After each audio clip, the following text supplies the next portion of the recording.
friendly undertaker. Let me take you for a spin. Yeah, I'm your friendly undertaker. Let me take you for a spin. From County Funerals, and we post videos about the funeral service industry and funeral related products.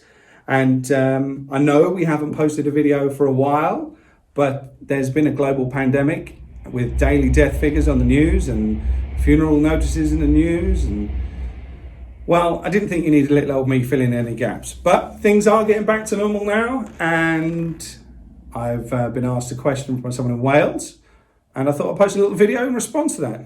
They want to know why a funeral director wears a top hat. Well, that's a very good question. We're not magicians. We don't need to hide anything up our hats. Why do we need such a large hat? Well, the answer is tradition. Top hats was invented in England in 1793, and it fast became a very, very fashionable headwear. In fact, if you wanted to be somewhere, you wanted to be someone, you wanted to be seen, you would be wearing a top hat. You would wear them at the races, you would wear them to work. If you was the head of a factory, if you was an industry tycoon, you would be wearing a top hat. In fact, if you have a look at the presidents of the United States, they wore top hats. Our politicians wore top hats.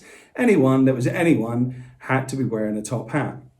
This all happened about the same time as funeral directors were evolving.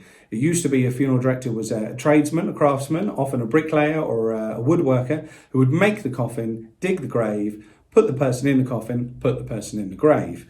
About the same time as the top hat and the tailcoat become very, very fashionable, the whole industry took to around, and then we see these glorious Victorian funeral directors and the Victorian funeral processions, where you would have the horse-drawn hearse with the big plumage. You would have the funeral conductor out front wearing his top hat, marking the way, and you would have professional bearers either side of the hearse with big wand-like batons. They would be marking the way as they're walking.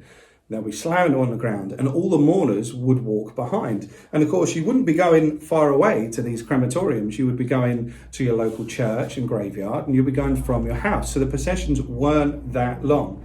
Now, with the advent of motor vehicles and the Second World War and the First World War and all the other things that come in between, funeral processions got toned down. They got wound back a bit. So the funeral directors would then be the only people in the top hats. You would lose the professional bearers. You wouldn't necessarily have a horse drawn with the plumage. You would have a motor vehicle hearse. And then the people wouldn't walk behind all the way to the service and the graveside. The mourners would be in a mourner's limousine or a mourner's carriage.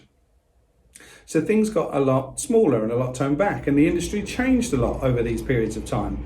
But one of the things that didn't change was the funeral director's dress. It's considered tradition for a funeral director to be in a wing collar, a cravat, a waistcoat, and a top hat and tails. Nowadays, though, top hats are considered almost as a rite of passage.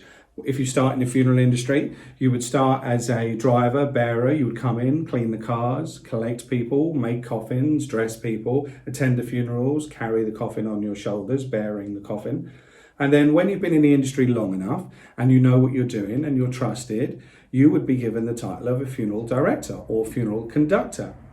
And with that, you would be given your first top hat. And you would look after your top hat, you would clean it, and you would wear that out. And it would be a symbol of you progressing through your life as a funeral director. And everyone I know that's gone through that has kept their first top hat. So this was my first top hat. I've conducted many a funeral with this, and they do get worn. They do get wet when you're conducting in the rain, and they get misshapen. So you do need, more than one. It's not like you have a top hat for life, but you do look after them and you do keep them. And they're a thing that you aspire to have when you start in the industry. So that is a real symbol of how far up you've got in the funeral industry.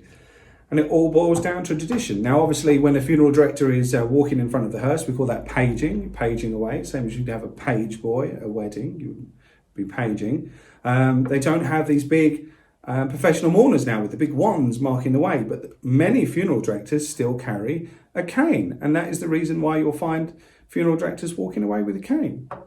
I hope that's answered your question to why funeral directors wear top hats. Who knows, maybe the top hat will be coming back into fashion soon, and if you want to be somewhere in business, you'll have to be wearing a top hat. We don't know. If you enjoyed the video, give us a like, maybe a subscribe. Don't forget, if you love someone, make sure you tell them you love them. We'll see you all again soon. Thanks for watching. friendly undertaker. Let me take you for a spin. Yeah, I'm your friendly undertaker. Let me take you for a spin.